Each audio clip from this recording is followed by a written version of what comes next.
natin ang presyo ng kuryente, gawin natin halimbawa. Tanggalin natin ang 12% VAT sa kuryente. Pagkatapos, yung dating buwis na nakukuha dyan, ang gawin na lang natin ay yung mga kababayan natin na nagbabayad ng kuryente sa isang buwan, 2,000 pababa. Kinakailangan ilibre na yun. Ay yung mga kababayan natin na nagbabayad ng kuryente sa isang buwan, 2,000 pababa.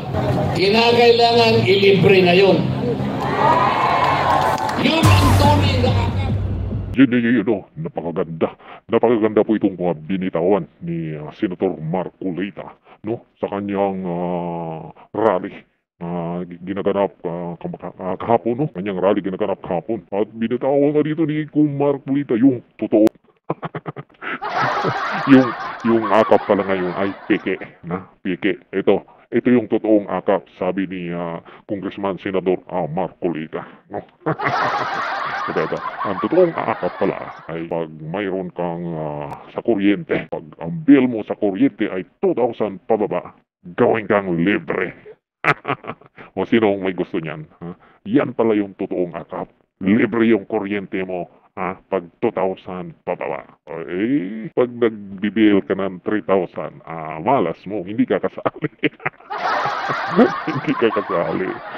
Pag 2,000 pababa, sigurado, libre ka.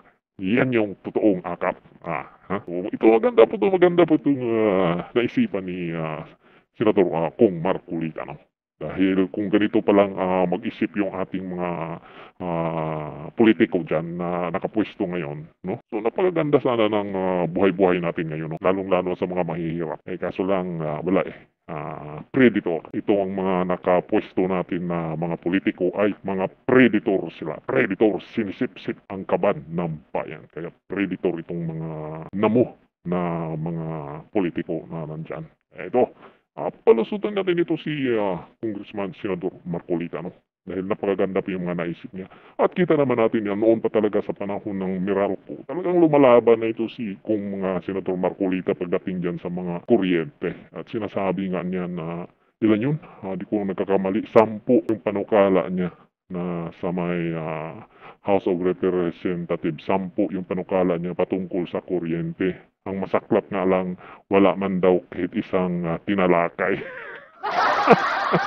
Yun nga ang masaklap doon. Dahil nga, conspiracy, sabwatan itong mga nasa nasa nakapwesto ng mga politiko. Kaya ito, subukan natin ito si kung Senator Marcolita. Itong 2,000 pababa ay libre. Ito ang totoong akap. Ilang beses na ba silang nakabalik? Bakit ganito pa rin ang kalagayan natin? Napakarami pong magagandang batas na ginawa natin. Wala pong nagbabantay. Walang nagbabantay. Ito pong batas ng kuryente, yung binabanggit ko sa inyo. Totoo po yung layunin. Kailangan murang halaga. Bakit ngayon po'y pagkataas-taas? Wala po kasi nagbabantay. Ang totoo po, kung talagang gagawin lang nila ang mabuti. Imbes na akap, imbes na ayos, imbes na tupad, bababain natin ang presyo ng kuryente, gawin natin halimbawa. Tanggalin natin ang 12% VAT sa kuryente. Pagkatapos, yung dating buwis na nakukuha dyan, ang gawin na lang natin ay yung mga kababayan natin.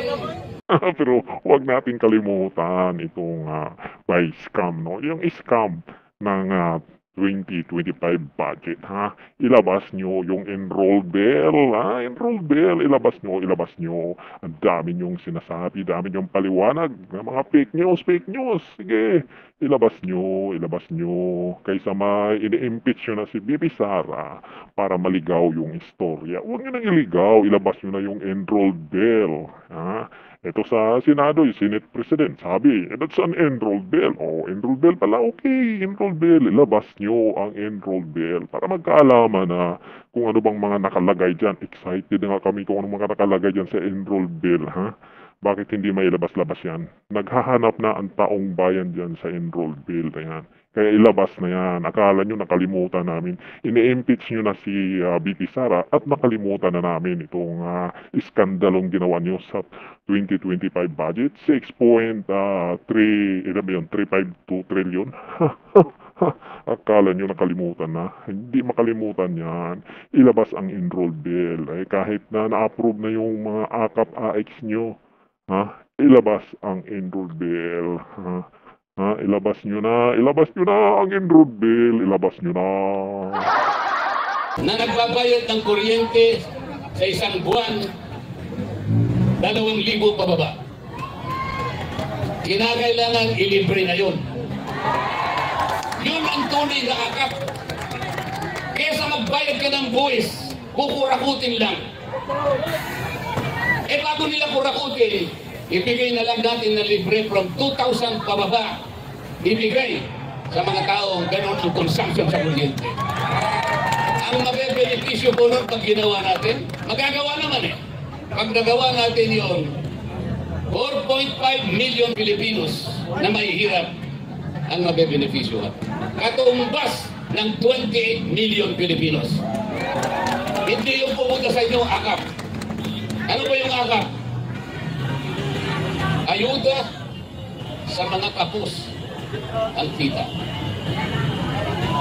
Paano po ninyo nalaman na sila lang ang kapos sa kita? Pumunta sa komunidad, pumili lang ng mangilan-ilan at binigyan ng akap. Lahat naman tayo kapos sa kita. Kahit ako. Bakit? Sa kagustuhan ko lang lahat ng tao sana na naghihirap, bibigyan ko lahat, ngunit hindi ko kaya. Kahit ako kapos sa kita. Pupunta sa isang komunidad, pili lang ng iba, ng konti. Paano yung iba na hindi nabigyan? Tama bang patakaran ito? Pagkatapos pupunta sila sa inyo, ipakikilala na din sa inyo na tinulugan kayo. Na para bang gusto nilang ipakilala sa inyo na galing sa bulsa nila yung perang ibinigay sa inyo. Huwag kayong palilin lang sa kanila. Ni huwag din yung titingnan. Mga salbahe ang mga yan. Bakit ko sinasabing salbahe? Ini-insulto nila kayo. Huwag kayong pai-insulto sa kanila. Ako ayokong mang-insulto kahit kailan. Kaya nilalabanan ko sila. Kaya tingnan yung ginawa nila sa akin. Mahigit na 300 na congressmen. Ako na lang ang nagsasalita sa amin.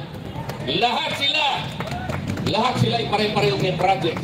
Ayun, pumirma silang lahat sa impeachment. Akala ba ninyo ay walang premyo yun? Napakalaki ng premyo nun. Politika ng pera-pera na ang nangyayari sa atin. Maawa kayo sa ating bansa. Maawa po kayo sa ating bansa. Iguhit natin ang isang kasaysayan sa gabi nito.